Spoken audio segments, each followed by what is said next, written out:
Amém. Vamos fechar os nossos olhos, elevar o nosso coração diante da presença do Senhor. Senhor Jesus, nós consagramos, Senhor, todo o nosso ser diante de Ti, Senhor. Que o Senhor possa nessa tarde, Senhor Jesus, receber uma oferta agradável da nossa parte. Que a gente veio aqui, Senhor Jesus, para prestar um culto a Ti, Senhor. Para Te bendizer, para ter comunhão contigo e ter comunhão com o nosso próximo, Senhor. Mas Tu, com Tua infinita bondade, Senhor Jesus, fala aos nossos corações também, Senhor. Nos traz paz, renovo, regeneração. A Tua mão, Senhor Jesus, está sobre esse lugar. E eu Te peço, Senhor Jesus, por mim, criatura humana e falha, que o Senhor possa fazer bem aceitas as palavras dos meus lábios e o meditar do meu coração diante da Tua face. Ó Senhor, rocha minha e Redentor meu. Amém. Amém. A igreja pode se sentar. Rapaz, eu fui procurar no dicionário, mas eu não encontrei não. Eu vou dar a definição concreta para vocês do que é imprensado. Imprensado é colocar eu numa escala onde está Dom Ximenes e Rodolfo, e as duas últimas pessoas que pregaram aqui foi Dom Ximenes e Paulo Júnior. Esse é o significado concreto de imprensado. Mas eu estou com meu coração muito alegre por estar nessa tarde aqui junto com vocês, por estar tendo a oportunidade de ministrar a palavra de Deus. Estou muito feliz, eu vou matar ela de vergonha, que minha avó está ali, Dona Cida, fique de pé, vá. Minha avó está por aqui, eu estou muito feliz que ela está aqui conosco, ouvindo também da parte do Senhor, aquilo que o Senhor quer ministrar. Minha família também, que está acompanhando aí, todo mundo online, mas eu não vim falar sobre isso. A palavra que o Senhor ministrou ao meu coração se encontra nesse texto de Mateus 6, 24. É um texto bem conhecido, que faz parte de um capítulo bem conhecido também. Eu acredito que alguns de vocês, muitos ou todos, já deveriam ter lido esse texto de Mateus. E Jesus vai falar nesse texto a respeito de alguns ensinamentos. Ensinamentos esses, todos muito importantes. Ensinamentos esses que cada um, eu não tenho dúvida, que poderia gerar um sermão. Ele começa o texto ensinando sobre a oração. Ele faz também um ensinamento com relação ao jejum. Ensina também a gente que o nosso coração está completamente conectado com os nossos olhos. Ele vai ensinar qual é o nosso tesouro e onde o nosso coração deve estar alicerçado. E é um texto de grande riqueza que o Senhor fala aos nossos corações. Esse texto ele compõe parte de um sermão que é muito conhecido, que é o Sermão do Monte, que inicia no capítulo 5 e vai até o capítulo 7, onde Jesus ele se reúne com seus discípulos à beira do mar da Galileia, perto do Monte das Bem-aventuranças, e ele vai falar sobre alguns ensinamentos, sobre quem são os bem-aventurados, quais são as boas bem-aventuranças. E eu acredito que Jesus ele é especialista em desconstruir paradigma. E é isso que ele faz durante todo o Sermão da Montanha. Ele inicia o Sermão da Montanha falando sobre as bem-aventuranças. E no início do sermão ele já vai dizer que bem-aventurados são os que são perseguidos por causa da justiça. Depois ele vai dizer, ele vai muito além, que vai dizer que bem-aventurados também são os que são caluniados pelo nome de Jesus. Então ele vai narrando o texto e ele vai dizer que há uma desconstrução muito grande com relação ao ato de pensar e a questão de concluir o ato. Que eles estavam muito alicerçados no que era a lei e na construção que ela tinha a respeito da vida da população e a vida do povo. E eles tinham um entendimento que, de fato, o pecado só era concebido e só era construído a partir do ato. E Jesus vai muito além disso. Aquele que, não somente aquele que matar o seu irmão, mas aquele que irá contra o seu irmão, ele também está em pecado. Não somente aquele que tentar algo contra o seu irmão, mas aquele que insultar também está em pecado. Com relação à oferta, ele fala a respeito da reconciliação.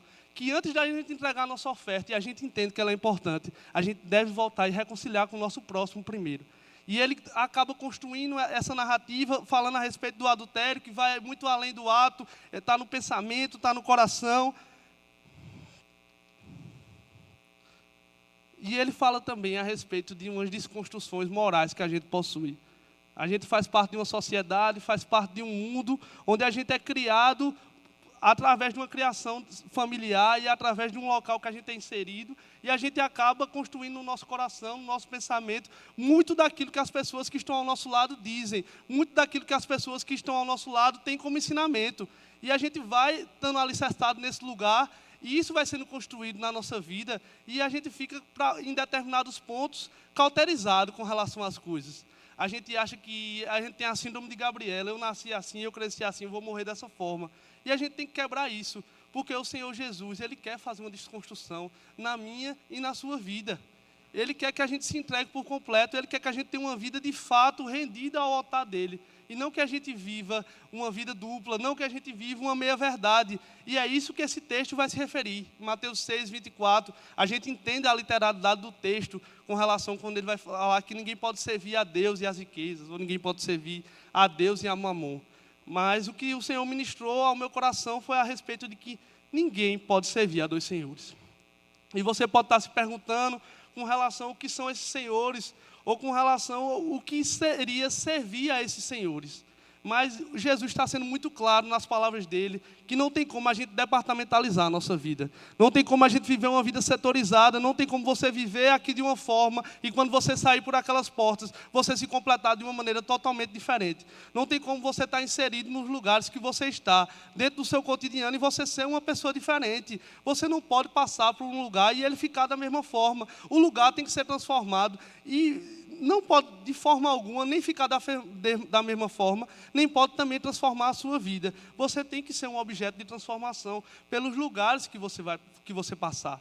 Mas você só vai ver isso, você de fato e de direito, só vai ter isso na sua vida se você for alguém que serve exclusivamente a um Senhor só. Se você tiver a vida entregue somente a Deus. Eu não estou falando que com relação a legalismo, eu não estou falando com relação a pode e não pode, porque às vezes a gente quer retratar as regras que tem até dentro da nossa casa, dos ambientes que a gente está inserido, numa vida com Deus. E a vida com Deus não é uma vida monótona, ou uma vida, de fato, somente de ensinamento teórico. É, de fato, uma vida prática de relacionamento e de experiência pessoal.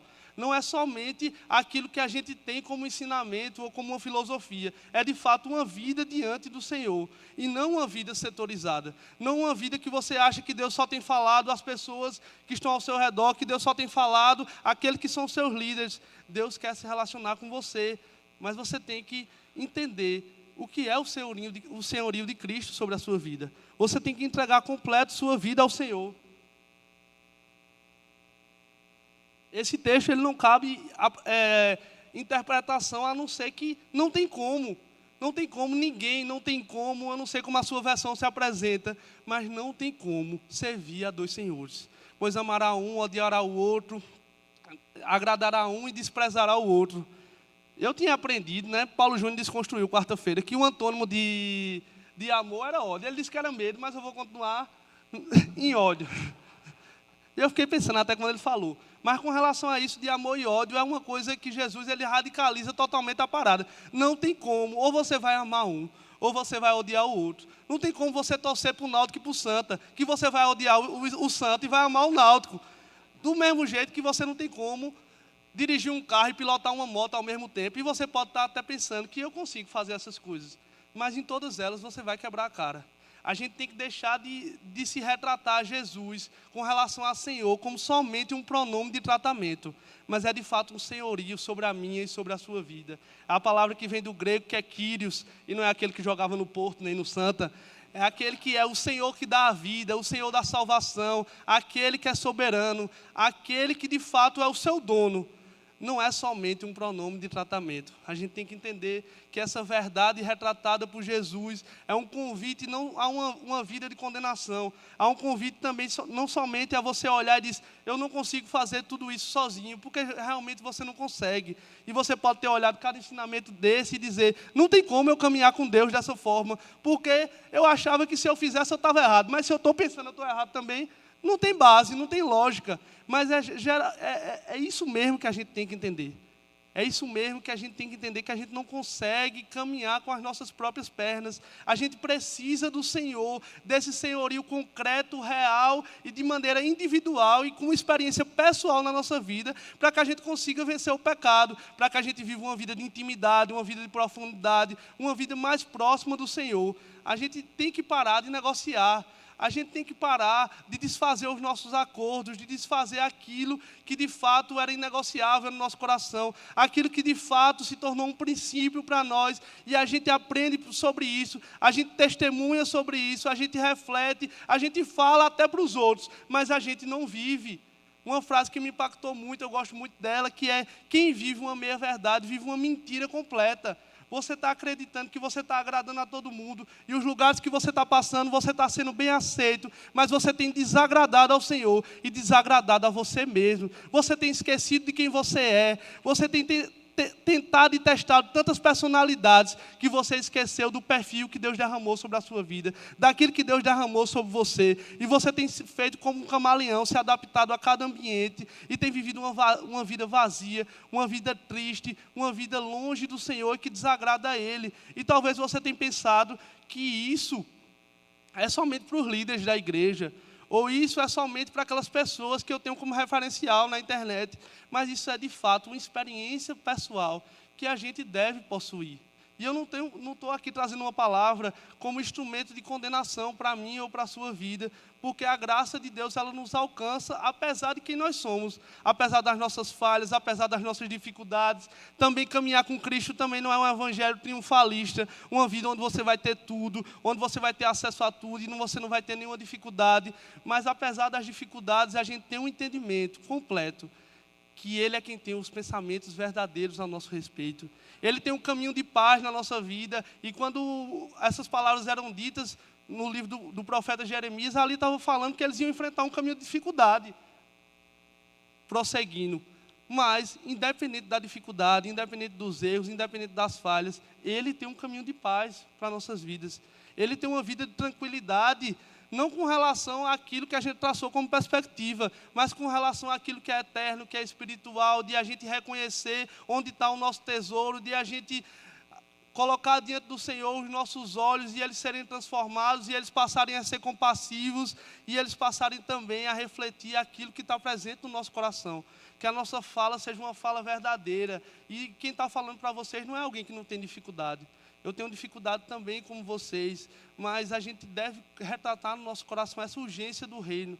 Não é somente que a gente precisa de Jesus, a gente precisa também, mas a gente tem que querer aquilo que Ele quer para nós. Não é de fato viver uma utopia, não é de fato estar aqui vivendo uma fé de domingo em domingo.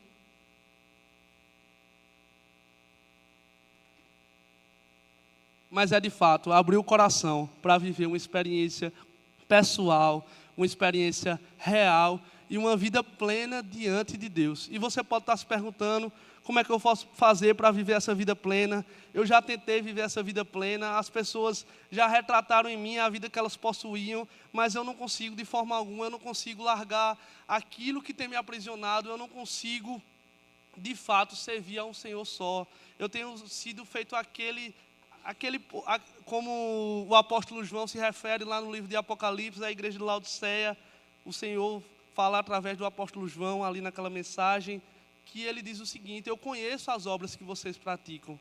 E isso é uma frase, um verso muito importante, um ensinamento muito importante para a gente refletir. Não tem como a gente enganar o Senhor. Ele conhece aquilo que a gente pratica. Ele conhece aquilo que a gente tem feito, aquilo que a gente tem pensado no nosso secreto. E não tem como a gente enganar a Deus. Não tem como nós servirmos a dois senhores.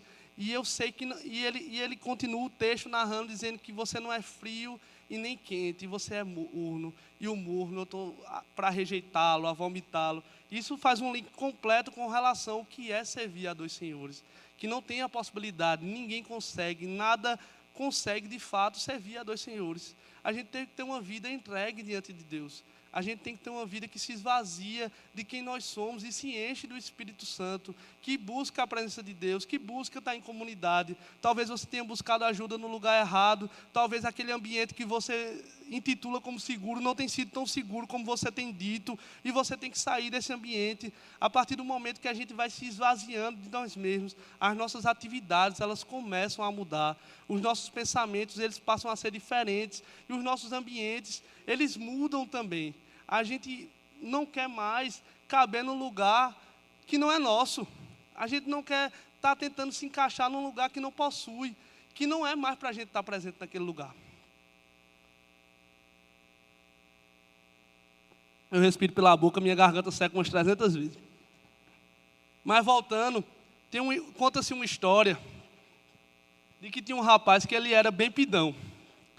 Ele era muito pidão, aqueles caras pidão de verdade. Ele era daqueles que você botava a mão no bolso, ele não sabia nem o que era, ele fazia, me dê um. Não sabia nem o que era, ele já saía pedindo, me dê um. E esse rapaz estava numa época vocês estão apontando para os outros aí, tem uns amigos pidão aí no meio de vocês, né? E ele estava numa época de pleito municipal, de política, e ele era um cara muito pidão, e ele não podia ver um candidato que ele já pedia. E ele encontrou um determinado candidato na rua e disse, rapaz, você teria como me dar um sapato? Aí ele disse, tenho. Passo lá em casa para buscar, ou na prefeitura? Ele disse, beleza. Aí o candidato disse ao babão, ou ao assessor, como você quiser chamar, o seguinte, pergunta o número dele. Se ele disser que é 37, tu diz que o sapato é 42. Se ele disser que é 42, tu diz que o sapato é 37. Tá certo. Só que ele não esperava que o pidão fosse tomar ele de surpresa. O pidão foi na casa dele mesmo e disse, eita, vim buscar o sapato. Ele disse, mas já, rapaz, de madrugada. Ele disse, não, porque eu não podia ficar sem o sapato. Ele diga, tá certo, qual é o seu número? Ele disse, não tem número não. Aí ele disse, não tem número. Ele disse, se você me der pequeno, eu corto o bico. Se você me der grande, eu coloco papel.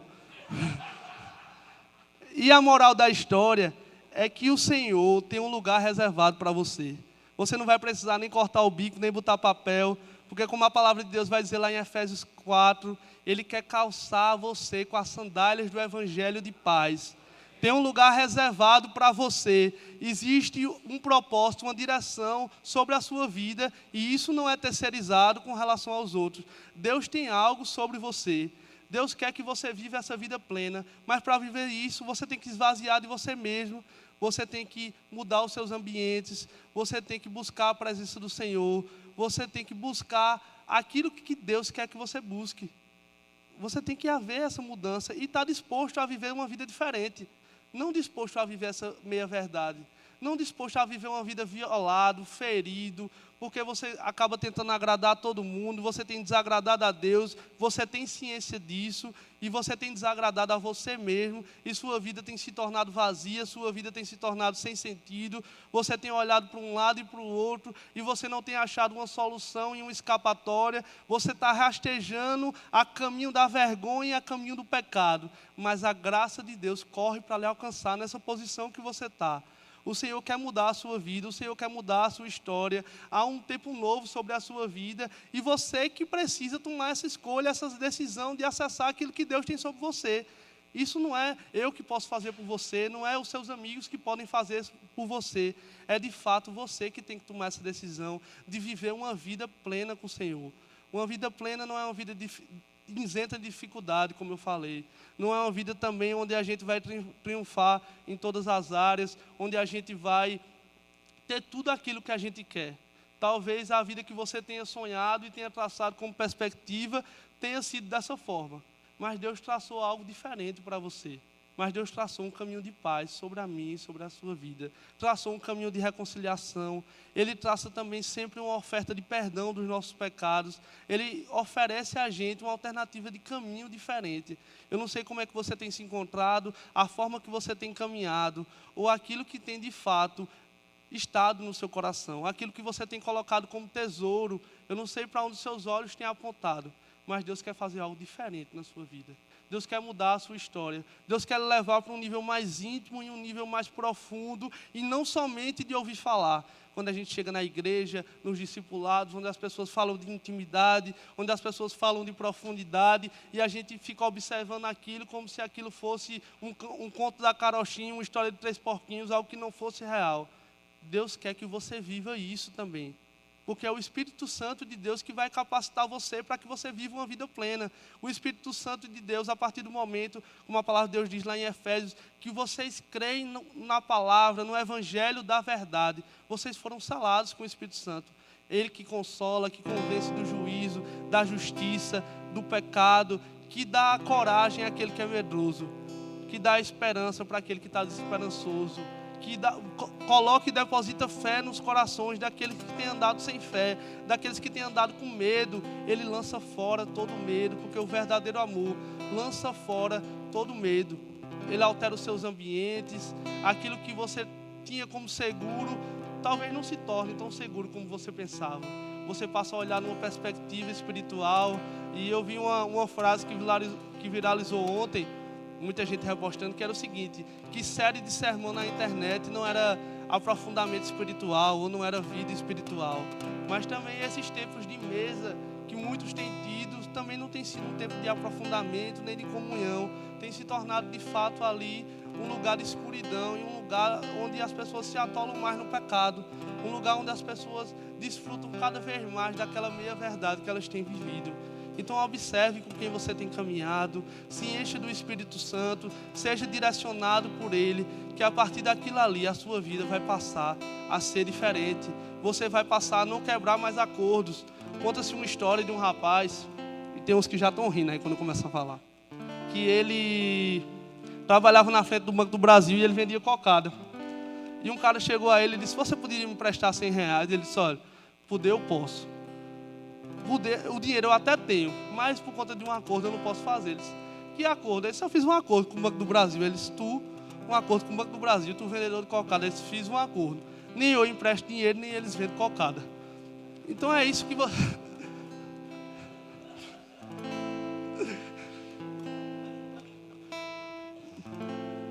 Mas de fato, esse acordo aí era migué, mas a gente tem que entender que para a gente caminhar com Jesus, a gente não pode quebrar os acordos que a gente fez. A gente não pode viver uma vida deliberada no pecado. A gente não pode viver uma vida voltada somente para os nossos desejos. Mas entender que caminhar com Jesus é uma quebra de paradigmas. Vai muito além do que a gente pensa, do que a gente acredita que seja um ensinamento para a nossa vida. É uma vida de fato, de entrega, de intimidade, de uma vida de comunhão pessoal. Não tem como a gente quebrar acordo, não tem como a gente negociar. De fato, a gente só experimenta dessa presença de Deus que nos transforma a cada dia. Eu queria que você fechasse seus olhos. Eu queria orar por vocês nesse momento. Vamos elevar o nosso coração diante da presença do Senhor. Senhor Jesus, nessa tarde a gente se coloca diante da Tua presença. Um coração rendido diante de Ti, Senhor Jesus. A gente por tantas vezes tem caminhado sem força nenhuma. A gente tem chegado à Tua presença, Senhor Jesus, de maneira suja, Senhor. De maneira, Senhor Jesus, onde a gente não acha futuro nem perspectiva sobre nós. Mas a gente entende, Senhor, que Tu lançasse fora, Senhor, todos os nossos pecados, que Tu limpasse a nossa mente e o nosso coração, a partir do momento que a gente fez esse gesto de se render diante de Ti. Transforma as nossas vidas, Senhor. Por mais que a gente não ache solução naquilo que a gente está vivendo, a gente dá uma palavra de fé, Senhor, diante de Ti. A gente faz uma aliança contigo, Senhor, de querer viver uma vida plena na Tua presença. De não viver servindo a dois senhores, de não viver negociando princípios, nem quebrando acordos, Senhor. A gente quer viver essa vida real contigo, e essa vida que vai muito além de uma comunidade, mas de uma experiência pessoal. A gente te agradece, Senhor Jesus, nesse gesto de oração diante de Ti, sabendo, Senhor Jesus, que o que temos mais de importante é a nossa identidade de filho. E é isso, Senhor Jesus, que queremos viver. E é assim que nós te oramos, Senhor, e te agradecemos. Em nome de Jesus. Amém. Os teus olhos me viram.